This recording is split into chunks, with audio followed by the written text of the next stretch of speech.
अस्सलाम वालेकुम students, I am सिदरतुल मुंतहा और आज हमने अपना टॉपिक स्टडी करना है about history of classification system. Student previous lecture में हमने स्टडी किया था अबाउट देखे थे अपने क्लासिफिकेशन एम्स एंड प्रिंसिपल्स के बारे में स्टडी किया था। और आज के लेक्चर में हमने स्टडी करना है कि हिस्ट्री क्या थी क्लासिफिकेशन सिस्टम की, क्लासिफिकेशन सिस्टम किस तरह डेवलप हुआ, किसने डेवलप किया था, डिफरेंट साइंटिस्ट थे, उनकी वर्किंग क्या थी किंगडम्स बनाने के पीछे। ठीक है, इन सबको हम इस लेक्चर में स्टडी करते हैं।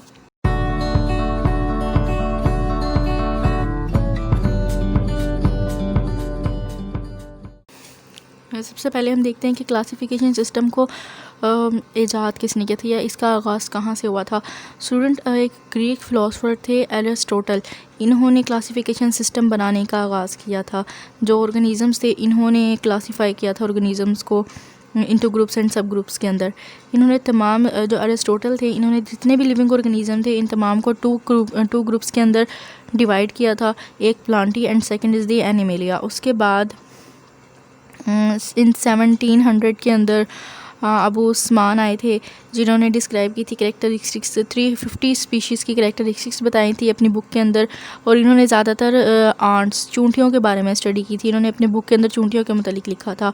देन एक और साइंटिस्ट आए इन 1172 के अंदर इब्न रशद आए थे जिन्होंने अरिस्टोटल की एक बुक थी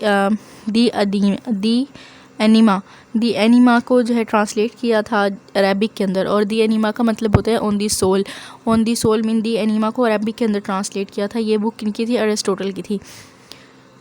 स्टूडेंट्स याद रखें कि इस चैप्टर में से एमसीक्यूज़ बनने हैं 2, सो ये एमसीक्यूज़ के लिए भी इम्पॉर्टेंट है, यहाँ से एमसीक्यूज़ भी बन सकता है। ठीक है। देन जिस तरह 15th सेंचुरी स्टार्ट हुई तो बहुत से बायोलॉजिस्ट थे, उन्होंने क्लासिफिकेशन के ऊपर वर्क करना शुरू किया कि क्लासिफिकेशन क्या है। डिफरेंट मतलब ऑर्गेनिजम्स थे, उनको क्लासीफाई किया डिफरेंट ग्रुप्स के अंदर। सबसे पहले हम देखते हैं एंड्रिया कैसलपिनो थे जिन्होंने डिवाइड किया था प्लांट्स को 15 ग्रुप्स के अंदर और हर एक ग्रुप को नाम दिया था जेनरा का। नेक्स्ट फिर जोहन रे आए थे, इन्होंने पब्लिश किया था important works on the plants classification. Plants की क्लासिफिकेशन के ऊपर इन्होंने अपने वर्क को पब्लिश किया था। देन आए थे अगस्टस रिवाइनस, इन्होंने इंट्रोड्यूस कराया था टेक्सोन को। कौन सा? ऑर्डर का टेक्सोन इन्होंने इंट्रोड्यूस कराया था। नेक्स्ट थे टोर्नीफोर्ट, इन्होंने क्लास और स्पीशीज़ के टेक्सा को इंट्रोड्यूस कराया था। लास्ट में आए थे कैलियस लाइनियस, इन्होंने ही जो नेमिंग एंड क्लासिफिकेशन का सिस्टम था आगे मेजर फर्दर बढ़ाया था अपनी ऑब्जर्वेशन के थ्रू। स्टूडेंट्स, मतलब शुरू के अंदर जितने भी ऑर्गेनिजम्स थे उन तमाम को सिर्फ और सिर्फ 2 ही ग्रुप्स के अंदर डिवाइड किया गया था। एक kingdom Plantae and second is the kingdom animalia. Plants को प्लांटी में रखा गया और जितने भी एनिमल्स थे उनको एनिमेलिया में रखा गया। नेक्स्ट है हमारे पास 2 kingdom classification system. 2 kingdom classification system के अंदर यही था कि जितने भी ऑर्गेनिजम्स थे उनको 2 ही किंगडम्स में रखा था, एक किंगडम प्लांटी था और एक एनिमेलिया। बट के ऑर्गेनिजम्स को डिवाइड किस तरह से किया था किंगडम प्लांटी और किंगडम एनिमेलिया के अंदर?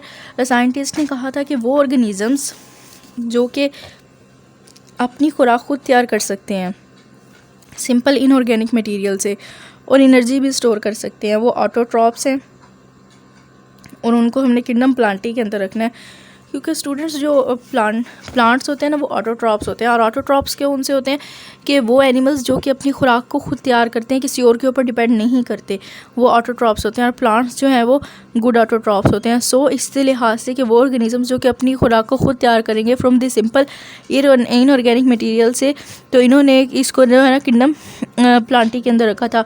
सेकंड देखा था कि किंगडम एनिमेलिया के अंदर कौन कौन से ऑर्गेनिजम्स आएंगे, तो उसके अंदर हमने स्टडी किया था, साइंटिस्ट ने स्टडी किया था कि वो ऑर्गेनिजम्स जो कि अपनी खुराक खुद तैयार नहीं करते, डिपेंड करते हैं हीटोट्रॉप्स के ऊपर। सो वो एनिमल्स होते हैं और उनको इंक्लूड करना है किंगडम एनिमेलिया के अंदर। ये 2 थे। इसके अलावा जो बैक्टीरिया है, फंजाई, एल्जी, इनको भी सभी को किंगडम प्लांटी के अंदर रखा गया था। बट नेक्स्ट स्टडी होती गई 2 किंगडम सिस्टम के बारे में भी कि 2 किंगडम सिस्टम किस हद तक सही है या नहीं है। सो फिर जब इसके ऊपर फर्दर स्टडी हुई तब देखा कि जो टेक्सोनोमिस्ट थे उन्होंने कहा कि ये अनवर्केबल है, क्योंकि जो एक और हमारे पास ऑर्गेनिज़म है यूग्लिना लाइक ऑर्गेनिजम्स को, यूनिसेलुलर ऑर्गेनिज्म को हम किस में प्लेस करें, जो कि प्लांट की तरह से भी है और एनिमल्स की तरह से भी है। अब स्टूडेंट्स यूग्लिना क्यों है प्लांट्स की तरह से, क्यों? Due to presence of chlorophyll, chlorophyll की मौजूदगी की वजह से ये प्लांट लाइक लगते हैं। और एनिमल्स की वजह से क्यों है? क्योंकि इनका ये हेटरोट्रॉफिक मोड ऑफ न्यूट्रिशन रखते हैं अपना डार्कनेस में, और इनके अंदर भी सेल वॉल नहीं होती। जो एनिमल्स होते हैं ना, एनिमल्स के अंदर सेल वॉल नहीं होती। सो यूग्लिना था, इसके अंदर सेल वॉल भी नहीं थी और इसका मोड ऑफ न्यूट्रिशन भी हेटरोट्रॉफिक था, बट ये प्लांट लाइक भी था। क्यों? Due to presence of chlorophyll की वजह से। सो साइंटिस्ट ने कहा ये तो गड़बड़ हो गई कि हमने एनिमेलिया और प्लांटी किंगडम तो बना दिए, बट अगर जो यूग्लिना है जो दोनों की तरह से रिजेम्बलेंस रखते हैं, इसको हम किस में प्लेस करेंगे? फर्दर जो टू किंगडम क्लासिफिकेशन सिस्टम था ये हमें डिफ्रेंशिएट नहीं करके दे रहा था। किसके बारे में? प्रोकैरियोट्स और यूकैरियोट्स के बारे में, कि प्रोकैरियोटिक ऑर्गेनिजम्स कौन से होंगे और यूकैरियोटिक ऑर्गेनिजम्स कौन से होंगे।